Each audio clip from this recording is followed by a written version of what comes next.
एक गांव में मंगम्मा और अवंतिका नामक सास बहू रहते थे। उनमें सास बहुत अच्छी थी। वो अपनी बहू अवंतिका का खूब ख्याल रखती थी, लेकिन अवंतिका बहुत बुरी थी। वो हमेशा अपने सास से बहस करती थी, लेकिन जब तक उसका पति घर पे था वो ऐसे नाटक करती थी जैसे वो अपनी सास का बहुत अच्छा ख्याल रख रही हो।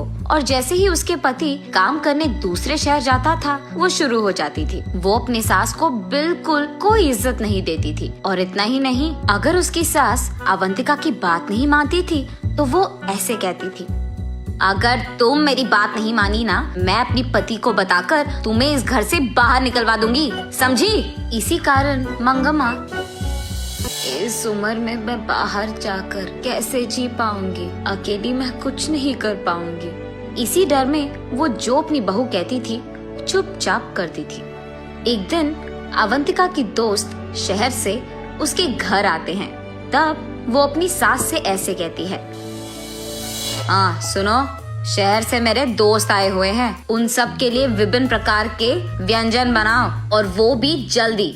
उतने व्यंजन मैं कैसे बनाऊं बेटा, कुछ ही पकाऊंगी। हाँ, मेरी सहेलियों के सामने मेरा इज्जत निकालना चाहती हो तुम? ऐसा कुछ नहीं है बेटा, मेरा वो मतलब नहीं था। उतने सारे व्यंजन मैं अकेले कैसे बनाऊंगी? अगर तुम भी थोड़ा मदद करोगी तब मैं बना पाऊंगी।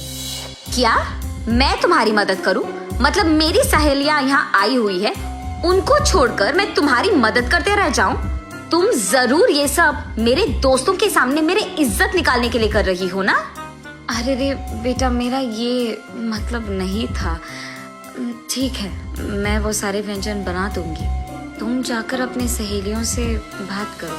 ये कहकर मंगम्मा वहाँ से जाकर रसोई घर में एक के बाद एक व्यंजन बनाने लगती है। और यहाँ अवंतिका उसके सहेलियों के सामने, देखा तुम लोगों ने, मैं मेरे सास को मेरे काबू में रखती हूँ। मेरी सास तो मेरे सामने अपना मुंह भी खोलती नहीं है, मैं जो बोलूँ वही सुनती है, एकदम कुत्ते की तरह। हाँ, ऐसे वो उसकी सास का मजाक उड़ाती है। उस सारी सहेलियों में से एक उसे देख ऐसे कहती है, अरे सुनो, इस उम्र में अपनी सास को इतना काम देना ठीक नहीं लग रहा मुझे, और वो अकेली इतने सारे काम कैसे करेगी अवंतिका? ऐसे पूछती है। ए तो चुप कर, अगर हम ऐसे नहीं रहेंगे ना तो ये सब हमारी सास ना हमारा फायदा उठाएंगी, हमें उनके काबू में कर लेंगे और उनका कहना हमें मानना होगा। मैं ऐसे नहीं रह सकती। हाँ, लेकिन ऐसे बूढ़ी औरत को मेहनत करवाना मुझे अच्छा नहीं लग रहा। और वैसे अगर तुम्हारे पति को ये सब पता चला तो सोचो क्या ही हो जाएगा। अरे चल, कुछ नहीं होगा। यहाँ जो कुछ हो रहा है कहीं और बैठे मेरे पति को कैसे पता चलेगा? तू भी ना। अरे पर तुम्हारी सास तो बोल सकती है ना। हाँ, नहीं बोलेगी। क्यों नहीं बोलेगी? क्योंकि मैंने उसको धमकाया कि वो अगर एक भी बात उसके बेटे से बताएगी तो मैं उसके बेटे से खुद उसे बाहर निकलवा दूंगी। हाँ, और वैसे मेरे पति के सामने मेरा एक्टिंग ना ऐसे वैसे नहीं रहेगा, एकदम फाड़ कर रखी है मैंने। ओह, तो ऐसे तुम दोनों को उल्लू बना रही हो। इन लोगों की सारी बातें छुपकर पीछे से उसकी सास सुन लेती है और तब वो फैसला करती है कि उसकी बहू को सबक सिखाना ही होगा। तब वो वहाँ से जाकर काम करने में लग जाती है। और दूसरी तरफ अवंतिका उसके सहेलियों के साथ बैठकर खाते हुए पीते हुए बीच बीच में अपनी सास को बुलाकर काम करवाती रहती है। और ऐसे वो अपनी सहेलियों के साथ खूब मस्ती करती है। कुछ देर बाद उसकी सारी दोस्त वहाँ पे खा पी कर चले जाते हैं अपने घर। तब अवंतिका, क्यों सासू माँ, कहाँ पे हो? यही तो हूँ बेटी, क्या चाहिए? घर में बहुत कचरा है, उस रूम में पड़े हुए ग्लास और प्लेट निकाल कर कचरा बाहर फेंक दो और घर पूरा साफ कर दो, समझी?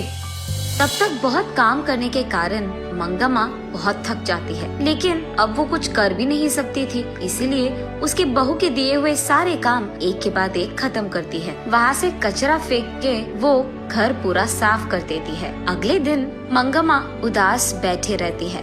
तब पड़ोसी घर की बेटी अमृता वहाँ आकर उससे ऐसे कहती है, दादी दादी, ये लो मिठाई, खाओ ना, आज मेरा जन्मदिन है। ऐसे कहती है। पर ये सब मंगम्मा नहीं सुनती है, अपने ख्यालों में खोई रहती है। तब अमृता दादी दादी ऐसे जोर से पुकारती है। तब मंगम्मा होश में आकर बोलो बेटी अमृता, यहाँ कैसे आना हुआ? मेरा छोड़ दीजिए दादी, लेकिन आप ऐसे उदास क्यों बैठे हैं? ऐसे कहती है। तब मंगम्मा जो कुछ भी हुआ उसको समझाती है। ओह, इतना ही? इस समस्या का उपाय तो मेरे पास है।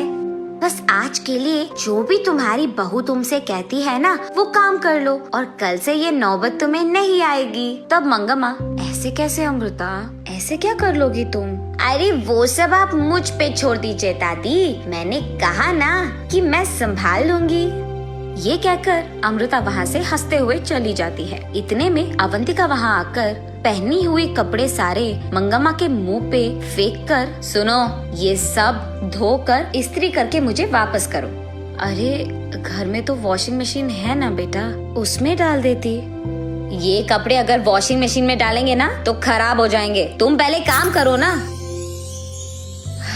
ठीक है बेटा, धो लूंगी। मंगम्मा उन सारे कपड़ों को अच्छे से धोकर उन्हें सूरज में सुखा करके उसके बहू के पास ले जाती है। ये लो बेटा, सारे कपड़े धो लिया मैंने।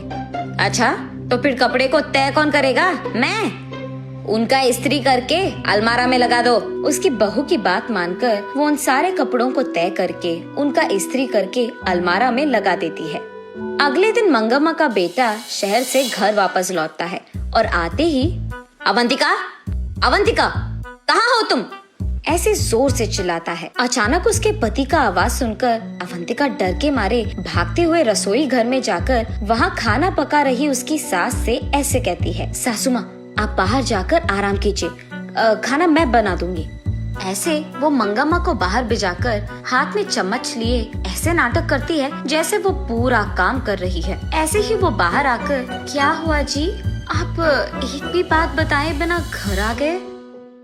इतनी देर से बुला रहा हूँ, अब आई तुम बाहर? इतनी देर से अंदर क्या कर रही थी? ऐसे पूछता है गुस्से में। वो मैं खाना पका रही थी जी, सुबह से सारे काम कर करके मैं थक गई।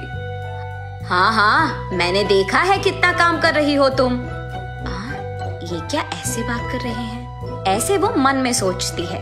तब अवंतिका का पति सीधा उसके माँ के पास जाकर, माँ, तुम्हारी बहू का इस व्यवहार के लिए मैं माफी मांग रहा हूँ। ये सुनकर मंगम्मा एकदम दंग रह जाती है और वो ऐसे ही अपने बेटे को देखती रहती है। अरे ये क्या कह दिया आपने? मैं तो सासू माँ की कितनी अच्छी ख्याल रख रही हूँ, उनका देखभाल मैं ही तो करती हूँ, ऐसे कहती है अवंतिका। हाँ हाँ, ये भी देखा मैंने कि तुम माँ की कितनी अच्छी ख्याल रख रही हो। ये कहकर पॉकेट में से एक मोबाइल निकालकर उसमें एक वीडियो अवंतिका को दिखाता है। उस वीडियो में अवंतिका अपने सास से कपड़े धुलवाना, उनका इस्त्री करना, तय करना, ये सब दिखाई देता है। ये देख मंगम्मा को समझ आता है कि ये सब अमृता का किया है और ये समझकर वो अपने आप में खुश हो जाती है। मगर दूसरी तरफ अवंतिका को ये नहीं पता चलता है कि ये सब किसने किया है, लेकिन वो अपना गलती मानकर चुपचाप खड़ी रहती है। उसके बाद अपनी गलती का एहसास होने के कारण वो अपनी सास का बहुत अच्छा ख्याल रखने लगती है।